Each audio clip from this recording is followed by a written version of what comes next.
The federal government is blaming an increase in the number of military personnel struggling with PTSD and other psychological trauma for a multi-million-dollar shortfall in a government-backed insurance program.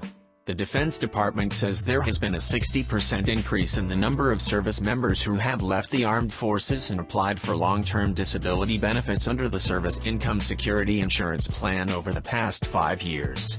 The plan provides injured members with up to 75% of their pre-release salary for 2 years, or until age 65 for those who are completely disabled, in addition to any pension or disability awards from Veterans Affairs Canada. Several factors have contributed to the growing demand, said military spokesman Navy Lieutenant Kelly Boyden, including an aging military force and more awareness among injured military personnel about the benefits available.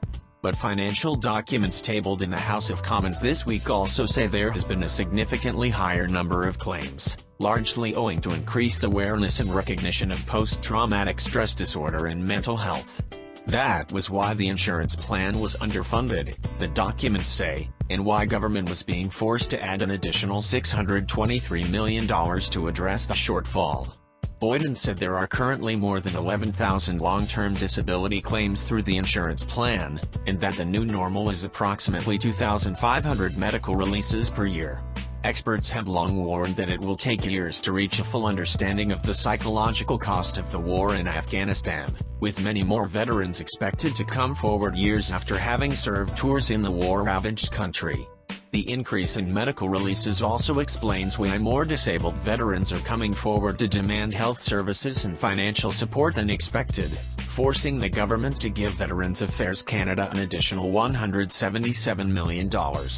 Revelations about the spike in demand comes amid growing anger at the Liberal government among veterans, a few dozen of whom gathered Thursday on Parliament Hill to urge Prime Minister Justin Trudeau to make good on his promises.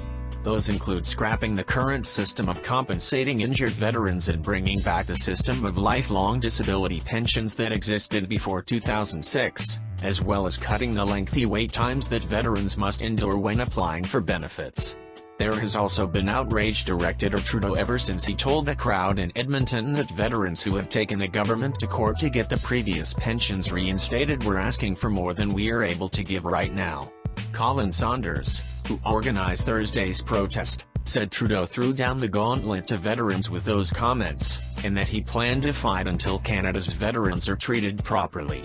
The Canadian Forces taught me to lead soldiers into combat. It's ironic that now the combat is against our own government, said Saunders, who served 2 tours in Bosnia. Many veterans believe they helped hasten the end of the Harper government in the last election by rallying against the Conservatives. Now they are warning the same could happen to the Liberals if Trudeau doesn't reverse course.